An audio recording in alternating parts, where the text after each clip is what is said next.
Assalamualaikum dan salam sejahtera. Akibat tidak memakai pelitup separuh muka ketika berada di tempat awam, 4 individu di kompaun RM1,000 setiap seorang.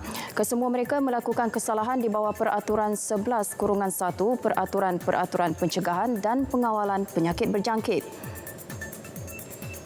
Ketua Polis Labuan Superintendent Muhammad Farid Ahmad memberitahu kesemua mereka masing-masing 2 lelaki dan 2 wanita berusia dalam lingkungan 17 hingga 38 tahun.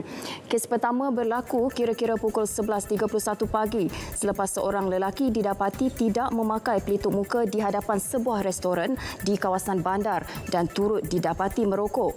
Bagi kes kedua berlaku lebih kurang 2.45 petang dengan seorang lelaki tidak memakai pelitup muka di tempat parkir kenderaan kawasan Pusat Transformasi Bandar UTC.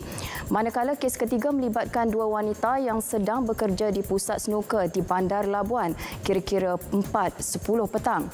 Ketiga-tiga kes berkenaan diambil tindakan ketika pasukan polis melakukan rondaan pemantauan sekitar Bandar Labuan.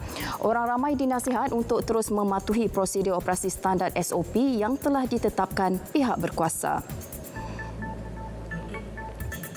Pusat membeli belah Wan Utama dan Tropicana Golf Club and Country Resort di Petaling Jaya akan ditutup mulai esok susulan terdapat penularan COVID-19 di premis tersebut. Di kompleks Wan Utama terdapat 4 kes positif melibatkan 3 pekerja dan seorang pengunjung, manakala di Klub Golf Tropicana 5 kaki tangannya disahkan positif COVID-19. Pengerusi Jawatan Kuasa Pengurusan Bencana Daerah Petaling Johari Anwar berkata, penutupan itu bertujuan membuat saringan untuk semua kontak rapat dan melakukan proses sanitasi. Beliau juga memohon individu yang mengunjungi bahagian kosmetik dan wangian Parkson Elite aras bawah antara 30 September hingga 7 Oktober serta pengunjung Max City aras 2 antara 25 September hingga 30 September tampil untuk ujian saringan COVID-19. Saringan akan dilakukan Pejabat Kesihatan Daerah Petaling di Wan Utama pada 14 dan 15 Oktober ini bermula 9 pagi hingga 2 petang. Keutamaan saringan adalah kontak rapat kes iaitu pengunjung premis pada tarikh yang dinyatakan. Tinjauan Kebangsaan Kesihatan dan Mobiliti NHMS 2019 menunjukkan hampir 1,5 juta rakyat di Malaysia mengalami simptom tekanan atau depresi. Penaung Befrienders Kuala Lumpur Tan Sri Lilam Tai berkata, kajian NHSM 2019 itu juga mendapati 424,000 kanak-kanak mengalami masalah kesihatan mental. Separuh daripada masalah gangguan mental mula dikesan pada usia 14 tahun dan 3/4 daripadanya pada pertengahan usia 20-an. Oleh itu, perkara itu perlu ditangani segera, katanya dalam kenyataan sempena Hari Kesihatan Mental Sedunia.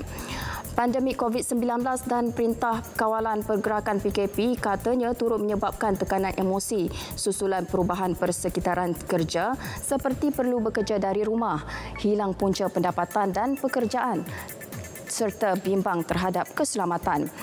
Walaupun keadaan bertambah baik dengan pelaksanaan Perintah Kawalan Pergerakan Pemulihan PKPP, statistik Befrienders Kuala Lumpur pula menunjukkan sebaliknya apabila terdapat peningkatan panggilan diterima daripada mereka yang mengalami kesusahan dan ingin bunuh diri pada Julai, Ogos dan September berbanding April dan Mei dan Jun.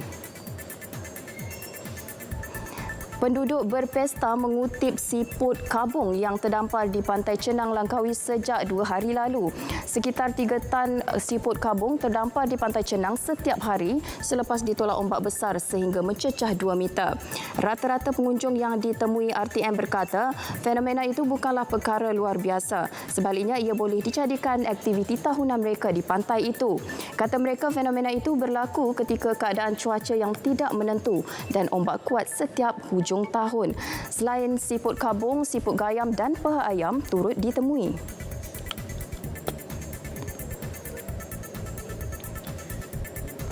Sekian berita. Assalamualaikum dan salam hormat.